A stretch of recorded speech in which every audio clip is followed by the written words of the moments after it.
Bueno, buenos días a todos. Es verdaderamente un placer poder participar una vez más en la clausura de este Foro Tendencias, que ya en esta tercera edición se está consolidando como un punto de encuentro muy relevante para reflexionar sobre asuntos de actualidad, a lo mejor no tanto para adivinar lo que viene en el futuro, pero para reflexionar con mesas redondas como esta que acabamos de disfrutar todos los que hemos tenido la ocasión de estar aquí. Señor, hace un año, cuando participé en este mismo acto, comenzaba mi intervención aludiendo a las incertidumbres en las que nos estábamos moviendo. Yo creo que todos coincidimos en eso, sí acertamos en decir que estábamos en un momento de gran incertidumbre y que algunas de las predicciones que habíamos hecho un año antes, a finales de 2018, no se habían materializado y al mismo tiempo había nuevos retos que no habíamos podido anticipar que se estaban haciendo realidad. Pero la verdad es que de todas las incertidumbres que en aquel momento podíamos intuir, ninguna nos hacía pensar que 12 meses más tarde estaríamos inmersos en unas circunstancias absolutamente inéditas, absolutamente imprevistas, que están poniendo a prueba nuestras sociedades, ya se ha dicho aquí esta mañana, están poniendo a prueba nuestras economías, por no hablar, por supuesto, de nuestros sistemas sanitarios.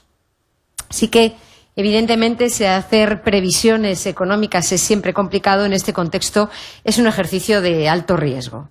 De hecho, lo que estamos viendo en estas últimas semanas son continuas actualizaciones, algunas al alza, otras a la baja, de las previsiones de todos los organismos nacionales e internacionales. Y esto es un claro reflejo de que nos encontramos en un contexto muy complejo en el que pretender encontrar respuestas sencillas y creer que un solo dato va a reflejar la realidad, simplificar las cosas al máximo, creo que no tiene mucho sentido a la hora de enfrentarnos y de tratar de gestionar lo mejor posible esta crisis. Una crisis que se caracteriza precisamente, y se ha señalado ya aquí, por afectar de forma muy diferente a las diferentes actividades productivas en los distintos territorios. Basta observar los datos en nuestro país y dentro de un mismo sector, como puede ser el sector turístico, la evolución tan tremendamente heterogénea de distintos tipos de actividades en distintas áreas geográficas para darnos cuenta de que no se pueden simplificar los diagnósticos si queremos encontrar las buenas soluciones. Lo cierto es que la pandemia del COVID-19 ha supuesto una disrupción profunda de las sendas económicas en las que estábamos inmersos, que estábamos siguiendo hasta mediados del mes de marzo, que el camino que tenemos por delante va a ser difícil y está marcado por la incertidumbre y, por tanto, que cualquier previsión ha de ser tomada con suma cautela. Sí que estoy poniendo la tirita antes de la herida del vídeo que espero efectivamente no tengamos que destruir antes de la jornada del año próximo. Dicho todo esto, ¿qué nos dicen los indicadores de alta frecuencia de los que disponemos en este momento? Y se ha hecho referencia en este panel a algunos de ellos, puesto que los operadores que están aquí pues son de las empresas en los sectores estratégicos y sectores que están muy pegados a la actividad económica. Bueno, lo que vemos de los datos de julio, de agosto, también lo que llevemos del mes de septiembre, es que se ha iniciado la recuperación económica. Los indicadores relativos al tercer trimestre de tarjetas de crédito, de consumo de electricidad, de ventas minoristas, los del mercado laboral, tan importantes para nosotros, todo apunta a que, a partir del final de la hibernación, nuestra economía registra un punto de inflexión y ha empezado a remontar. Con todas las cautelas que la situación exige, podemos prever que el crecimiento en el tercer trimestre del año superará el 10%. Nuestro PIB aumentará por encima del 10% en este tercer trimestre, y esto lo señalan todos los organismos. El Banco de España ayer mismo actualizó sus previsiones con un crecimiento de entre el 13% y el 16,6% en este tercer trimestre. La Autoridad Independiente de Responsabilidad Fiscal, el 9 de septiembre, tenía una estimación de crecimiento entre julio y septiembre del 14,4%. Funcas, también estos días, ha estimado un crecimiento del 11,5% para este periodo. Creo que es muy importante señalarlo porque este tipo de datos a veces pasan desapercibidos entre otros datos que también se están publicando en estas fechas y que se refieren al segundo trimestre del año, un trimestre que fue el punto álgido de la pandemia en nuestro país, desde el punto de vista sanitario, desde el punto de vista económico y social, ¿no? Y todos hemos escuchado y todos hemos vivido en primera persona lo que fue el segundo trimestre de este año, ¿no?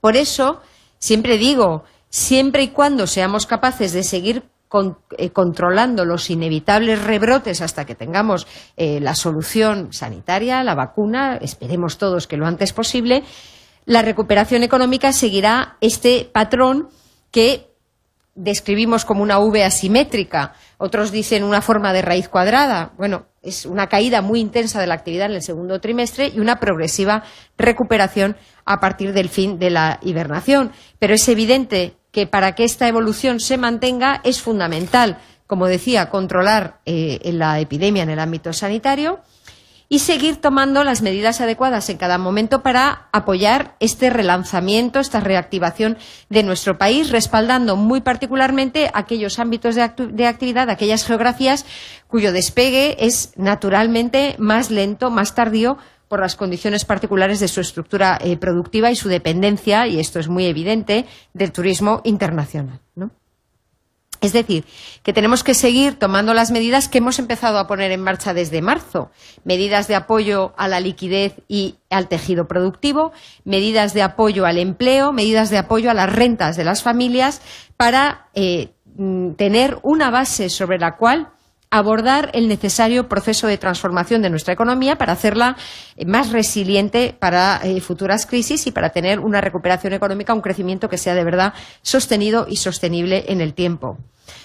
Esto que estoy diciendo tampoco es muy nuevo porque se corresponde con lo que yo sí decía hace un año y que no era otra cosa que la agenda de política económica que habíamos venido impulsando desde que llegamos al Gobierno, desde mediados de 2018. Afrontar estos retos del futuro, que son cada vez más retos de presente, al mismo tiempo que hacíamos frente a las debilidades que nuestro país arrastra desde hace décadas para tratar de tener un crecimiento más sostenible desde el punto de vista financiero, social y medioambiental, un crecimiento más justo e inclusivo, pensando muy especialmente en los jóvenes.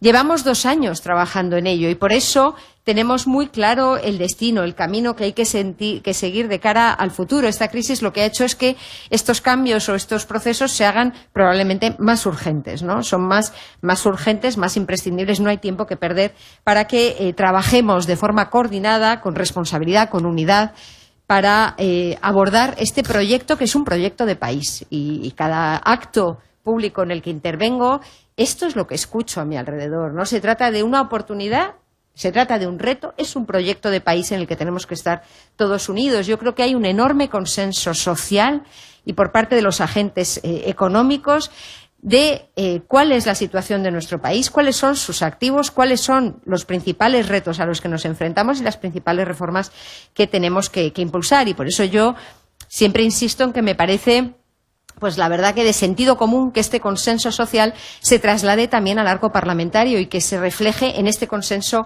en la acción política por parte del Gobierno y de todas las administraciones públicas, contando con el diálogo y el acuerdo con los agentes sociales, las empresas, los trabajadores, la sociedad en su conjunto.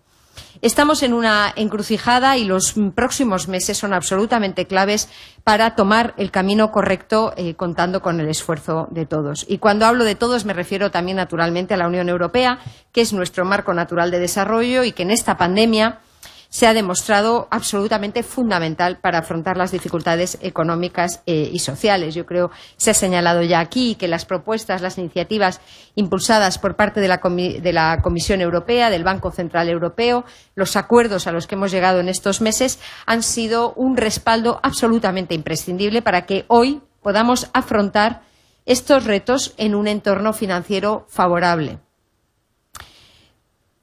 Creo, sinceramente, que Europa ha aprendido las lecciones de su pasado reciente y que esta crisis ha servido para dar un paso de gigante en la profundización de la integración, poniendo el énfasis en la reactivación de la economía y del empleo, en la protección de los ciudadanos y abordando y acelerando un proceso que creo que es absolutamente imprescindible para hacer frente a los retos geoestratégicos de los que ha hablado la ministra de Asuntos Exteriores también aquí esta mañana. Y en este sentido, tanto el nuevo marco financiero plurianual 2021-2027 y el Fondo de Recuperación son herramientas de enorme potencia para invertir en nuestro futuro. A nadie se le escapa que 750.000 millones de euros financiados con deuda europea es una clara señal se habla mucho de solidaridad. Yo creo que es una señal de compromiso con la recuperación de toda la Unión, ¿no? Pensando además que en este momento no podemos caer en el riesgo que se produce siempre en este tipo de situaciones, y es dejar caer las inversiones, que son siempre el eslabón más débil desde el punto de vista de la acción pública y también de la acción privada, ¿no? Hay muchos gastos que son imprescindibles y las elecciones disponibles normalmente giran en torno a las inversiones de futuro. Y justamente este es el momento en el que no nos podemos permitir no abordar esas necesarias inversiones para hacer frente a los retos de este siglo. Es decir, que me parece que el mensaje que da Europa es absolutamente fundamental. Tenemos que invertir juntos en nuestro futuro común. Y este es el proyecto en el que estamos embarcados desde el punto de vista de los Estados miembros, tratando de acelerar la puesta en marcha de estos instrumentos. Esto creo que tiene que ser la prioridad para todos nosotros, y preparando los planes nacionales que tienen que estar a la altura de las circunstancias. En esto estamos trabajando intensamente en un plan cuyo objetivo prioritario sea reactivar el crecimiento económico, la creación de empleo lo antes posible, para afrontar las transformaciones necesarias que son ineludibles mediante un programa de inversiones y de reformas, ¿no? Se habla mucho de las inversiones, oigo hablar. Este plan tiene que tener inversiones y reformas, tiene que ser un proceso de transformación estructural de nuestra economía. Un proceso que no es nuevo, que se apoya en la agenda del cambio que nosotros hemos venido impulsando en los últimos 2 años y medio, en los objetivos de desarrollo sostenible de la Agenda 2030 de las Naciones Unidas, de las prioridades y recomendaciones europeas. Tenemos una base sobre la que trabajar para que este plan impulse el crecimiento económico potencial de largo plazo de nuestro país por encima del 2%, gracias a esas reformas y esa inversión pública que catalice, que movilice un gran volumen de inversión privada. Se ha señalado antes, y este es el planteamiento que tenemos que tener todos. Reformas e inversiones públicas que puedan impulsar y estimular esa inversión privada, que es absolutamente imprescindible para abordar la escala de los proyectos y de los retos que tenemos por delante, ¿no? Volviendo al plan de recuperación, este se orienta con 4 palancas o 4 ejes de transformación, objetivos transversales que van a permear toda la acción del Gobierno o impulsada desde el Gobierno. 1, la transición ecológica. La mesa redonda anterior ha hablado de forma extensa de este punto. La digitalización. El presidente de Telefónica y toda la jornada se ha hablado de este segundo reto. La cohesión social y territorial. Y la igualdad de género, y aquí me van a permitir que se ha hablado mucho de los jóvenes, pero en este panel solo de hombres, pues se ha visto muy claro, yo creo, la necesidad de enfatizar que los perdedores de esta situación son los jóvenes y las mujeres, que están sobrerepresentadas en aquellos sectores más afectados y que además son las que tienen la carga fundamental en el ámbito de los cuidados. Es decir, que no nos podemos permitir que nuestra sociedad salga de esta situación dañando a los jóvenes y a las mujeres. Voy a enfatizar esta idea una vez más, ¿no? De verdad, creo que como país no nos lo podemos permitir, y desde luego como Gobierno esta va a ser una de nuestras prioridades de acción para construir un país mejor para el futuro, ¿no? Y con estos 4 ejes vertebradores, ¿cuáles son las 10 palancas o los 10 ámbitos en los que estamos trabajando? El presidente del Gobierno ya los adelantó la semana pasada en el Senado. 10 políticas tractoras para articular esas reformas e inversiones. En primer lugar, una agenda urbana y rural. Cuando estamos hablando de movilidad, estamos hablando de renovación del parque de vivienda. Esto es una agenda, naturalmente, que tiene que estar en el territorio. En segundo lugar, infraestructuras y ecosistemas resilientes. También se acaba de hablar de este tema. En tercer lugar, una transición energética justa e inclusiva. En cuarto lugar, una administración pública del siglo XXI. En quinto lugar, la modernización y digitalización del ecosistema industrial, servicios y de las pymes. Verdaderamente Cada vez es más difícil hablar de ecosistema industrial porque cada vez las fronteras entre los tres sectores productivos se están convergiendo, ¿no? Y hay una clara simbiosis. Por eso yo digo el ecosistema industria-servicios, pero es toda nuestra economía, ¿no? Y las pymes, el impulso al emprendimiento. En sexto lugar, un gran acuerdo de país por la ciencia y la innovación, el refuerzo del Sistema Nacional de Salud. En séptimo lugar, la educación, la formación profesional y la formación continua de los ciudadanos. En octavo lugar, una nueva economía de los cuidados y la modernización de nuestras políticas de empleo. En noveno, el desarrollo, el impulso de la industria de la cultura y el deporte, tan importante en nuestro país. Y, en último lugar, en décimo lugar, un marco fiscal justo para contribuir al cumplimiento de las transformaciones que el país necesita. Un marco fiscal también para el siglo XXI. Son los mismos vectores en los que ya llevamos 2 años trabajando, impulsando dentro de un plan de largo plazo, con la mirada elevada. La tarea a realizar es ingente. Y por poner solo un ejemplo dentro del campo de mis responsabilidades, una breve mención a la Agenda España Digital 2025 que presentamos en el mes de julio y que marca una hoja de ruta muy clara para afrontar este reto transversal y trascendental para nuestro país, para alcanzar y mantener ese liderazgo al que todos tenemos que aspirar, ¿no? Y en este sentido la agenda digital está muy alineada con el pacto digital del que ha hablado esta mañana el presidente de Telefónica. Es un plan para tratar de movilizar 140.000 millones de inversión pública y privada durante los próximos 5 años en torno a 10 grandes ejes. Garantizar la conectividad digital adecuada para el 100% de la población. Seguir liderando el despliegue del 5G en Europa. Reforzar las competencias digitales de los trabajadores y del conjunto de la ciudadanía. Reforzar nuestras capacidades en ciberseguridad, este asunto del que también se ha hablado aquí esta mañana. Impulsar la digitalización de la administración pública. Acelerar la digitalización de las empresas con especial atención a las pymes, a las que también se ha referido José María hace un momento. Respaldar proyectos tractores de transformación digital en los sectores en los que España tiene una posición competitiva fuerte. Convertir a España en un hub audiovisual de referencia. Favorecer el tránsito hacia la economía del dato y garantizar los derechos digitales de los ciudadanos en todo este nuevo entorno. La verdad es que podría estar horas hablando de ello. Déjenme que les deje solo con esta idea telegráfica. La digitalización es una palanca absolutamente clave para la transformación de nuestro país y también para acompañar e impulsar esa otra palanca de transformación de la que se ha hablado más en estos últimos minutos, que es la transición ecológica y que ha de contribuir al resto de objetivos de creación de empleo de calidad para nuestros jóvenes, vertebración social y territorial, cohesión social y territorial, igualdad de género, etcétera, ¿no? Y en esta agenda digital es evidente que hay que contar con el compromiso y el apoyo de todos, porque la colaboración público-privada, se ha señalado aquí ya también, es una de las claves de éxito de cualquier proyecto de esta envergadura. Y la verdad es que en este sentido hay que señalar que entre las medidas que hemos puesto en marcha desde marzo, justamente esta colaboración público-privada ha sido clave. El programa de avales públicos que hemos canalizado a través del ICO y que se ha visto a su vez canalizado a través de todo el sistema bancario, el sistema financiero de nuestro país, no solamente el bancario, ha sido clave para poder mantener la liquidez y el funcionamiento normal, o el más normal posible, del conjunto de las empresas de nuestro país. Concluyo ya con unas reflexiones finales. No voy a usar la misma expresión de Josullón, aunque me he sentido muy identificada.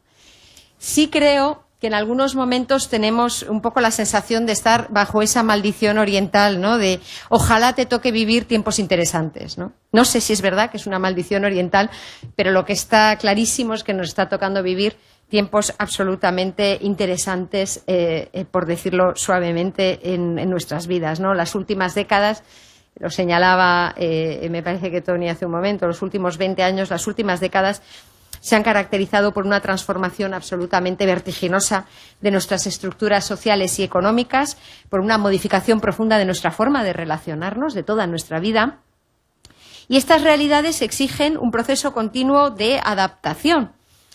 La buena noticia es que si algo caracteriza a la sociedad española es la flexibilidad, la capacidad de adaptación, la manera de abrazar el cambio, Este es uno de los activos de nuestra sociedad y yo lo he dicho el año pasado y lo he dicho el año anterior porque muchas veces nosotros no somos conscientes, ¿no?, de nuestras propias ventajas para enfrentarnos a esta situación.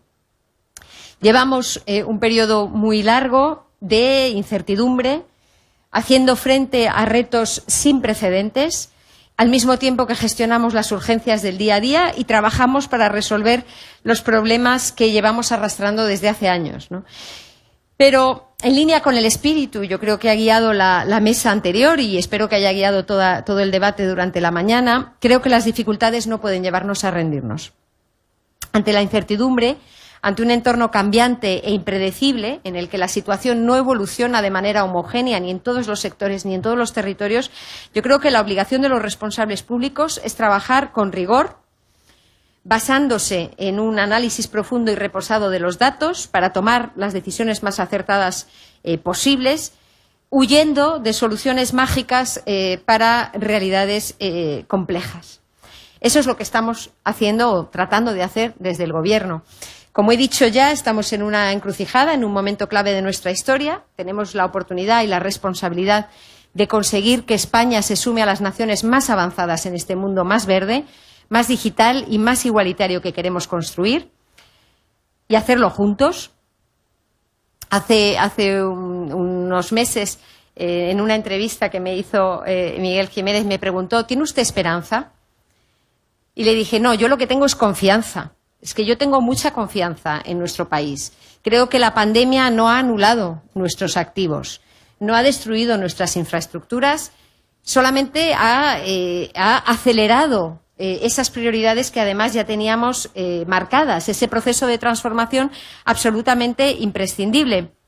Ha acelerado la necesidad de trabajar más unidos que nunca y ha hecho probablemente más ciertas que nunca las palabras de nuestro gran pensador Ortega y Gasset cuando decía solo cabe progresar cuando se piensa en grande, solo es posible avanzar cuando se mira lejos. Y si tengo que hacer una apuesta, yo creo que esta llamada a la unidad, a pensar en grande, a mirar a lo lejos, es una tendencia que seguro que todos los ciudadanos españoles desean para el año 2021 y, en todo caso, es la tendencia que el Gobierno está dispuesto a impulsar. Muchas gracias.